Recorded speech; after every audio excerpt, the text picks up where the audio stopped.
காலை வணக்கம். நியூஸ் 18 தமிழ்நாடு செய்திகளை வழங்குவது நான் மோனிஷா சிவமுருகன். தொடர்ந்து தற்போதைய நேரத்திற்கான தலைப்புச் செய்திகளை பார்க்கலாம்.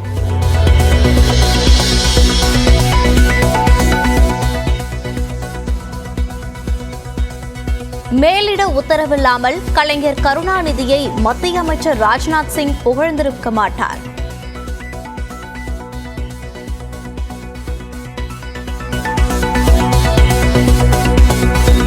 சென்னையில் நடைபெற்ற கலைஞர் எனும் தாய் நூல் வெளியீட்டு விழாவில் நடிகர் ரஜினிகாந்த் பேச்சு.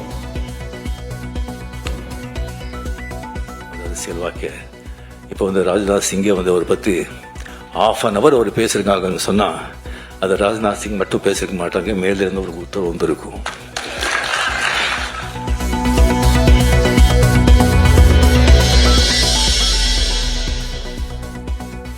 ஊழலுக்கு எதிராக தான் நடித்த சிவாஜி படத்தை பார்த்துவிட்டு அதுபோல் நல்லது செய்ய வேண்டும் என கலைஞர் கூறினார். சென்னையில் நடந்த விழாவில் கருணாநிதி உடனான நினைவலைகளை பகிர்ந்து கொண்ட நடிகர் ரஜினிகாந்த்.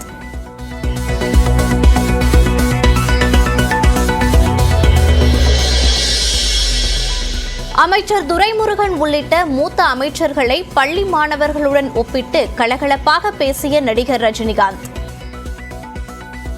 பழைய ஸ்டூடெண்ட்ஸ் இங்க இருக்க பாருங்க, அவங்கள சமாளிக்கிறது சாதாரண விஷயம்.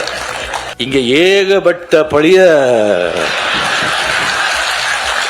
ஸ்டூடெண்ட்ஸ். நான் அங்கே பார்த்து சொல்றேன். துரைமுருகன் சொல்லி ஒருத்தர் இருக்காரு, கலைஞர் கண்ணிலேயே மருளிட்டு ஆட்டினவர் அவர். சீனியர்களை நன்றாக சமாளிப்பதற்கு ஹேட்ஸ் ஆஃப் டு யூ எனவும் முதல்வருக்கு ரஜினி பாராட்டு. Stalin sir, hats off to you.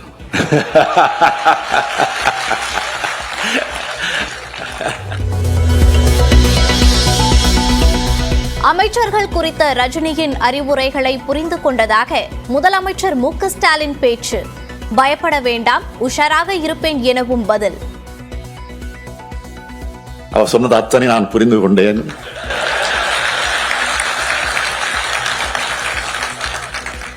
பயப்பட வேண்டாம், எதிலும் நான் தவறிவிட மாட்டேன், எல்லாத்திலையும் உஷாராக இருப்பேன். ஒருங்கிணைந்த புதிய ஓய்வூதிய திட்டத்தை அறிவித்தது மத்திய அரசு. 25 ஆண்டுகள் பணியாற்றியோர் ஓய்வுக்கு முன் 12 மாதங்களில் பெற்ற அடிப்படை ஊதியத்தில் 50% ஓய்வூதியமாக பெறலாம்.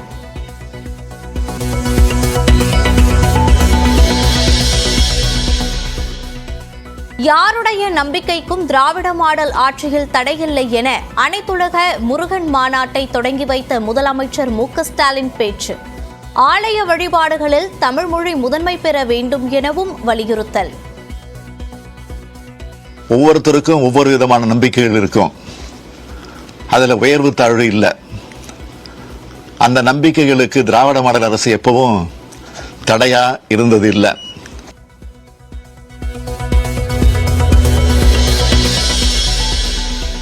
பழனி மாநாட்டில் முருகனை மனமுருகி பாடிய சிறுமி தயா.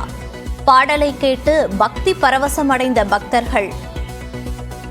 பால் கபடி பண்ணி கபடி புஷ்ப கபடியாம், பால் கபடி பண்ணி கபடி புஷ்ப கபடியாம், சக்கர கபடி சந்தன கபடி சேவர் கபடியாம், சர்ப்ப கபடி வச்ச கபடி புஷ்ப கபடியாம், மலையை சுற்றி கபடி ஆட்டம் தினமும் நடக்குமாம். வேலனுக்கு ரோகரா, முருகனுக்கு அரோகரா, வந்தனுக்கு அரோகரா, அதோ வராண்டி பழனி ஆறுமுகன் தாண்டி, அவன் போனா போறாண்டி முருகே தானா வராண்டி. புதுச்சேரி வீராம்பட்டினம் கடற்கரையில் 2வது நாளாக களை கட்டிய காற்றாடி திருவிழா. விதவிதமான காற்றாடிகளை பார்த்து ரசித்த சுற்றுலா பயணிகள்.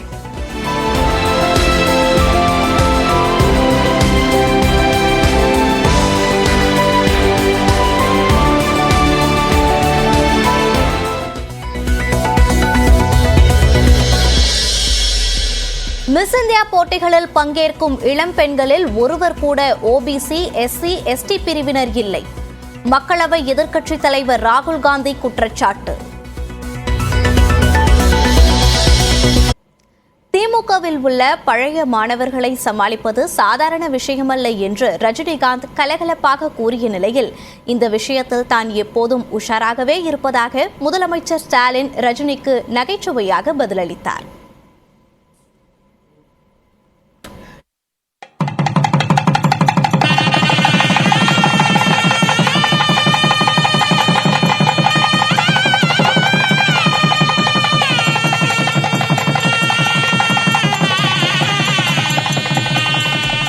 திமுக முன்னாள் தலைவரும் மறைந்த முதலமைச்சருமான கருணாநிதி குறித்து அமைச்சர் ஏவா வேலு எழுதிய கலைஞர் எனும் தாய் நூல் வெளியீட்டு விழா சென்னை கலைவாணர் அரங்கத்தில் நடைபெற்றது. நூலை முதலமைச்சர் மு.க.ஸ்டாலின் வெளியிட முதல் பிரதியை நடிகர் ரஜினிகாந்த் பெற்றுக்கொண்டார். சிப்பிக்குள் முத்தாய் முத்துவேலரின் அருந்தவ புதல்வரின் வாழ்வியல் பக்கங்கள் தாங்கிய கலைஞர் எனும் தாய் நூல் இப்போது அவையோர் முன்பு வெளியிடப்படுகிறது.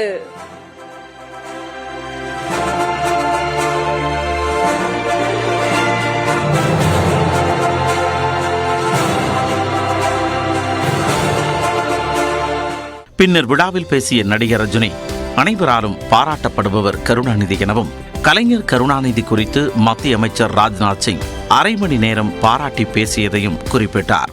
ஒரு அரசியல் வாக்கிய இப்போ ராஜ்நாத் சிங்கை ஒரு பற்றி ½ அவர் பேசுறாங்கன்னு சொன்னா அது ராஜ்நாத் சிங் மட்டும் பேசிருக்க மாட்டாங்க, மேலிருந்து ஒரு உத்தரவு வந்திருக்கும். சிவாஜி படம் குறித்து கருணாநிதி தன்னிடம் கூறிய நினைவை நடிகர் ரஜினி பகிர்ந்து கொண்டார். மொத்தம் அரசியல்வாதிகளை சாடி அரசியல்வாதிகளை விமர்சனம் பண்ணி, அரசாங்கத்தை விமர்சனம் பண்ணி, லஞ்சத்தை பற்றி சொல்லி அது எடுத்த படம். அது அந்த கதை தெரிஞ்சிருந்தும் சிஎம் அவர்கள் அந்த படத்தை பார்த்தாங்க. உயர்மத்து அவர்கள் சொன்னாங்க, சார் உங்களுக்கு ரொம்ப தைரியம், இந்த மாதிரி படம் எடுத்து சிஎம் பக்கத்துலேயே உட்காந்து பார்க்குறீங்களே அப்படின்னு. படத்தை பார்த்து சிஎம் கலைஞர் அவர்கள் சொன்னாங்க, அப்படியே பார்த்து நமக்கும் இதெல்லாம் ஒழிக்கணும், நல்லது பண்ணணும்னு ஆசை அப்படின்னு சொல்லி பெரும் மூச்சுட்டார். அந்த மூச்சில் பல 1000 விஷயங்கள் இருந்தது. தொடர் தேர்தல் வெற்றியே முதலமைச்சர் மு.க.ஸ்டாலினின் ஆளுமைக்கு சான்று என கூறிய ரஜினி, புதிய மாணவர்களை சமாளித்து விடலாம், ஆனால் பழைய மாணவர்களை சமாளிப்பது கடினம் என மூத்த அமைச்சர்களை குறிப்பிட்டு கலகலப்பூட்டினார். இதனால் அரங்கமே சிரிப்பலையால் குலுங்கியது. ஸ்கூல் டீச்சருக்கு இந்த நியூ ஸ்டூடெண்ட்ஸுங்க ப்ராப்ளமே கிடையாது, ஈஸியாக சமாளிச்சிடுவாங்க. பழைய ஸ்டூடெண்ட்ஸுங்க இருக்க பாருங்க, அவங்கள சமாளிக்கிறது சாதாரண விஷயம்.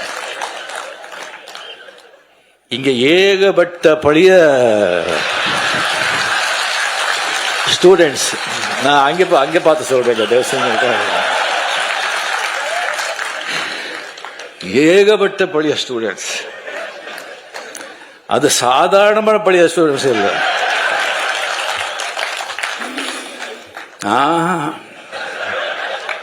அசாத்தியமானவங்க. எல்லாருமே ஃபெயில் ஆயிட்டாங்க. இல்ல ஒரு ரேங்க் வாங்கிட்டு அந்த கிளாஸை விட்டு போக மாட்டோம்னு உட்காந்துருக்காங்க.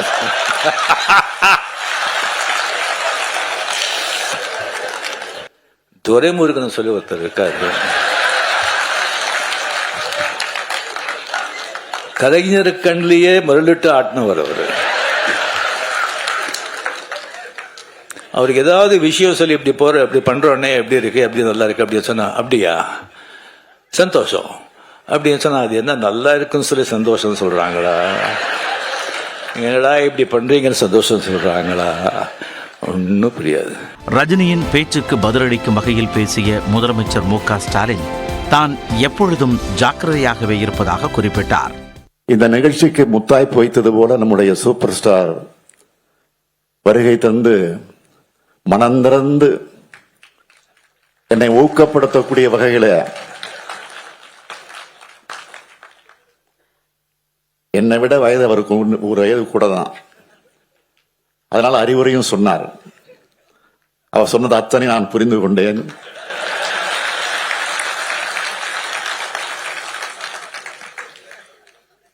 பயப்பட வேண்டாம், எதிலும் நான் தவறிவிட மாட்டேன், எல்லாத்திலையும் உஷாராக இருப்பேன். அனைவரிடமும் தாய் உள்ளத்தோடு அன்பு பாராட்டியவர் கலைஞர் கருணாநிதி என்றும், தனக்கு மட்டுமல்ல லட்சோப லட்சம் பேருக்கு தாயாய் தந்தையாய் இருந்தவர் எனவும் முதலமைச்சர் கூறினார். எனக்கு தந்தை மட்டுமல்ல, தாயும் அவர்தான். எனக்கு மட்டுமல்ல, ஏவாவேல் அவர்களைப் போல லட்சோப லட்ச உடன்பிறப்புகளுக்கு தந்தையாய் தாயாய் தலைவராய் இருந்து நம்மை எல்லாம் வளர்த்து போற்றி அற்புத ஆளுமைதான் தலைவர் கலைஞர் அவர்கள்.